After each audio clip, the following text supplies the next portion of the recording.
Hi, எல்லாருக்கும் வணக்கம். இந்த வீடியோ வந்து தமிழ்நாடு எலெக்ஷன் பற்றின வீடியோ. ஸோ எல்லாருக்கும் இப்போ பயங்கர பரபரமாக இருக்கும்னு நினைக்கிறேன். விஜய் ஜெயித்தது வந்து it's not an ordinary thing. இது வரைக்கும் எலெக்ஷன் பற்றி எனக்கு ஒரு பெரிய இது இருக்குல்ல, ஓகே ஒரு சேஞ்சஸ் இருக்கணும், விஜய் வந்தால் நல்லாயிருக்கும். ஏன்னா என்னோடய சைல்டுஹுட் டேஸ்லேருந்து ஒன்றா ஏடிஎம்கே இல்லைன்னா டிஎம்கே, இவங்க ரெண்டு பேரும் தான் மாறி மாறி வந்தாங்க. ஸோ விஜய் கண்டிப்பாக he came and he won it. And யாருனாலையும் பண்ண முடியாதது. ஸ்டாலின் சார், உங்களுக்கு உங்கள் அப்பா வந்து வழிகாட்டியாக இருந்தார், நீங்கள் வந்தீங்க. And you were his heir. அவர் இறந்தனால நீங்கள் இந்த பொசிஷனுக்கு வந்தீங்க. அதே மாதிரி இது ஏஐடிஎம்கே, ஸோ ஜெயலலிதா அம்மா இருந்தாங்க, எம்ஜிஆர் சார் இருந்தாங்க. அதுக்கப்புறம் இப்போ இருக்கிற ஏஐடிஎம்கே பீப்புள், நீங்கள் எல்லாருமே வந்து உங்களோட ஹார்ட் ஒர்க்னாலேயோ இல்லை பீப்புள் உங்களை ஓட் பண்ணி நீங்கள் வரல. It just happened accidentally. But Vijay வந்து ஹி ப்ரூவ்ட். உலகமே வந்து தமிழ்நாடு பாலிட்டிக்ஸ் பார்க்கமோ எல்லாருக்குமே வந்து how this can it happen, எப்படி இது நடக்கும். ஒரு சினிமாவில் தான் விஜயோட கதை, நிஜ வாழ்க்கையில் என்ன நடந்ததோ அது அப்படியே வந்து நிஜ வாழ்க்கையிலையும் அவருக்கு நடக்குது. I mean first day, first show and blockbuster, அந்த மாதிரி யாராலையும் பண்ண முடியாது. ஐ பெட் யூ இதுக்கப்புறமும் யாருனாலும் பண்ண முடியாது. இதுக்கு முன்னாடியும் யாருமே பண்ணது கிடையாது. அப்படியே இருந்தாலும் நீங்கள் நிறைய நாள் அதில் உழைச்சி நிறைய இன்ஃப்ளூயன்ஸ் எடுத்து தான் நீங்கள் கண்டிப்பாக வந்திருந்திருப்பீங்க. Stalin sir, ADMK and DMK, I am not telling நீங்கள் பண்ணலை அப்படின்னெல்லாம் நான் சொல்லலை. நீங்கள் கான்ட்ரிபியூட் பண்ணியிருந்திருப்பீங்க. பட் இப்போ வந்து எல்லாருக்கும் ஒரு சேஞ்ச் வேணும். ஓகே, இனிமேல் ஏடிஎம்கே டிஎம்கே இவ்வளோ நாள் என்ன பண்ணாங்களோ அதை நாங்கள் எக்ஸ்பீரியன்ஸ் பண்ணிட்டோம். ஸோ இதுக்கப்புறம் வந்து இப்போ இருக்கிற ஜென்ரேஷன் வந்து ஒரு புதிய பர்சனை பார்க்கணும். எங்களுக்கு மாற்றங்கள் வேணுன்றத விட ஒரு எஜுகேட்டட், ஒரு யங் பர்சன், அவர் என்ன தான் பண்ணுறாருன்றதை நம்ம பார்ப்போமே. ஸோ விஜய் அவர் ஆக்டரு, அவர் ரொம்ப டாப் ஹீரோ அந்த மாதிரியெல்லாம் நான் சொல்ல வரல. விஜய் வந்து ஃபஸ்ட் ஆக்டிங்கில் வந்தப்போ எல்லாருமே எப்படி கிரிட்டிசைஸ் பண்ணாங்க, not fit to be a hero.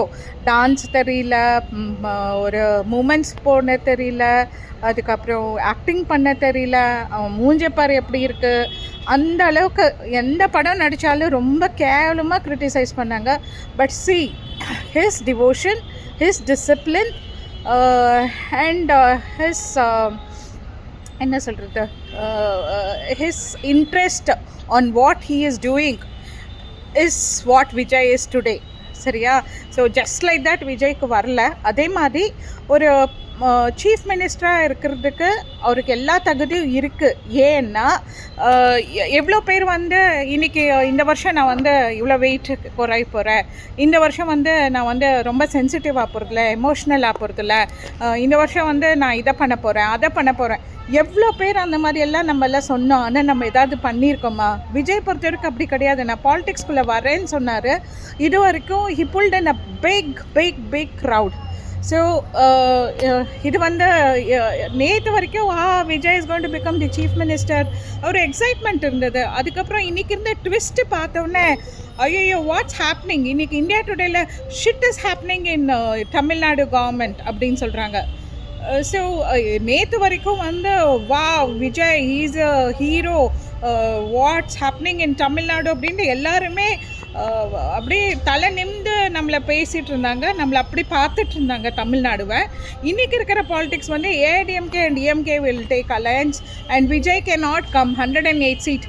இன்னொன்று என்ன சொல்கிறேன்னா, எல்லாருமே ஏஐ உலகத்துக்கு மாறிட்டு இருக்கோம். இப்போ இந்த ஜென்ரேஷன் இந்த ரூல், அதாவது 108 சீட்டு வச்சு விஜய் வந்து ஆட்சிக்கு வர முடியாது, he can not become a சீஃப் மினிஸ்டர்ன்னு சொல்கிறதையே மாற்றணும். Because everybody have voted for him. I mean everybody means I'm representing those who have voted him. எல்லாருமே வந்து எங்களுக்கு சேஞ்சஸ் வேணும் அப்படின்ட்டு இவங்க ரெண்டு பேரும் 47 ப்ளஸ் இவங்க எவ்வளோ 50, I don't remember the number. So இவங்க வந்து அவ்வளோதான் வாங்கியிருக்காங்க. விஜயோட சரி ஹாஃபும் அதை விட இன்னும் ஒரு 1 or 2 seats தான் எக்ஸ்ட்ரா வாங்கியிருக்காங்க. So you should respect the people who have elected Vijay. So whatever rule you have put, no, definitely you need to change the rule also. அதாவது அலையன்ஸ் ஆகிறது வந்து எலெக்ஷன் எல்லாம் முடிஞ்சதுக்கப்புறம் ரெண்டு எனிமீஸ் வந்து அலையன்ஸ் ஆகி பீப்புளோட எலெக்ஷன், அதாவது பீப்புள் யாருக்கு ஓட் பண்ணாங்களோ அவங்களே அகேன்ஸ்ட் பண்ணுற மாதிரி உங்களோட ரூல் கண்டிப்பாக இருக்கக்கூடாது. Your rule is to help the people like us, but your rule is not helping us in any way. I request the government of Tamil Nadu, the government of central government to think about this. The rule has to be changed.